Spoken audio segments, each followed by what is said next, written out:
What is up mga kaprobinsya? Welcome to my YouTube channel. Please don't forget to hit subscribe and the notification bell para updated kayo sa mga upcoming vlogs ko. Maraming salamat po. Happy New Year mga kaprobinsya, and I hope na safe kayo at mga pamilya ninyo. Alam naman natin na andyan pa rin yung pandemic, yung COVID, kaya lagi nating tatandaan kung tayo'y lalabas ng bahay, always wear your face mask and of course yung face shield. At kung nasa maraming tao naman kayo, always maintain social distancing, okay? And gaya nga ng sinabi ko, ngayong may COVID pa, talagang apektado ang mga buhay-buhay natin, lalo na yung mga nasa mga syudad na galing naman talaga sa mga probinsya. Alam kong naglaan ng Pasko, ang New Year, at ang iba sa atin ay hindi nakauwi sa ating mga probinsya dahil sa mga protocols. Isa na nga doon ay yung kailangan kumuha ng travel authority.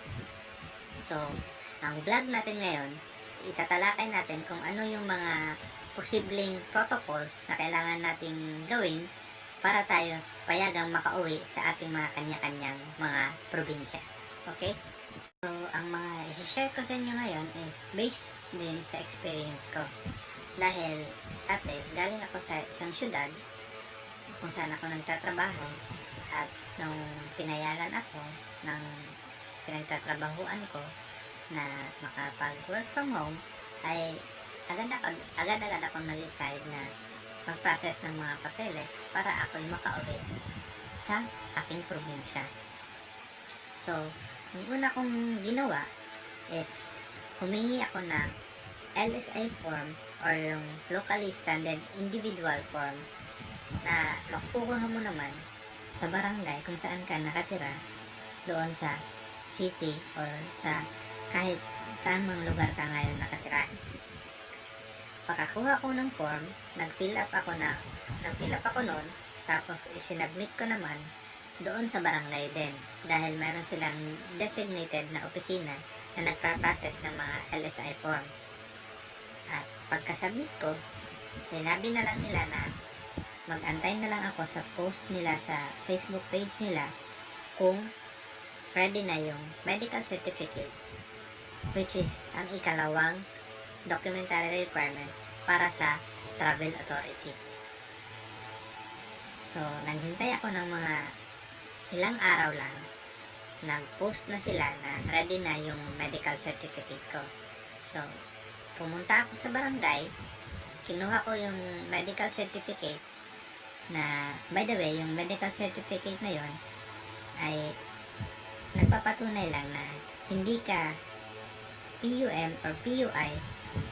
Yung PUM, person under monitoring, and PUI is person under investigation of COVID doon sa barangay na tinitirahan mo.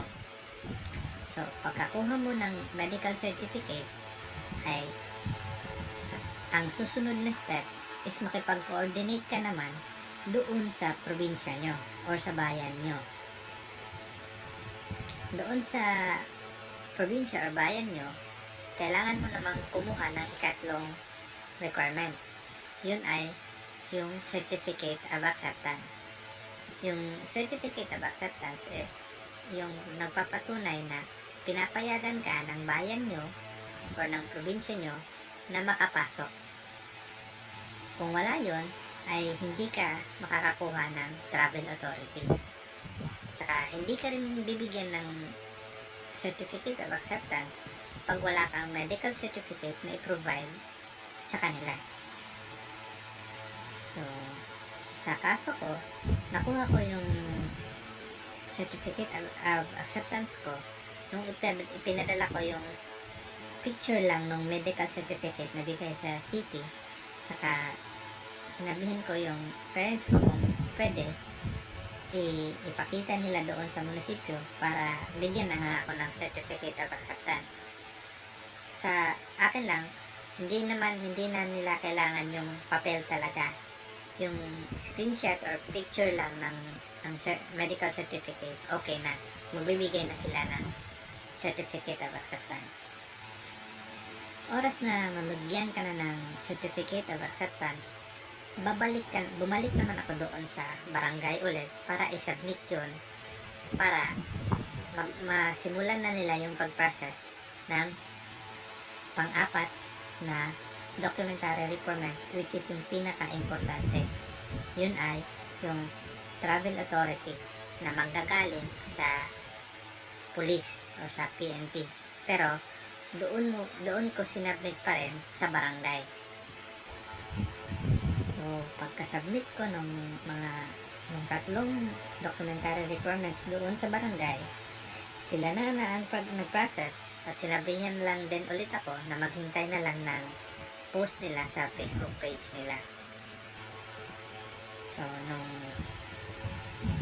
nagdaan ng ilang araw, nag-post na sila, okay na, andun na yung travel authority ko, pwede ko na raw makuha. So nung pumunta ako doon, kailangan lang nila ng copy, so kailangan mo rin ipa-photocopy yun muna, tapos yung original ibibigay mo sa kanila, yung Xerox sa'yo na, kasi kailangan mo rin yun para sa mga checkpoints na dadaanan mo pa uwi sa inyo. So by the way, sa experience ko rin, hindi ka makakabili ng ticket pag wala kang dalang travel authority. Stricto yung mga kumpanya ng barko kung saan ako nagtatrabaho dati, na kung wala yun, ay hindi ka talaga nila pagbibilhan ng ticket. So pagkabili mo ng ticket, ay hindi pa pala. Pagkakuha mo ng travel authority mo, ay kailangan mong pumunta sa opisina ng Coast Guard. Pagdating mo doon sa Coast Guard, ay kailangan muna nilang lagyan ng certification na okay na yung travel authority mo.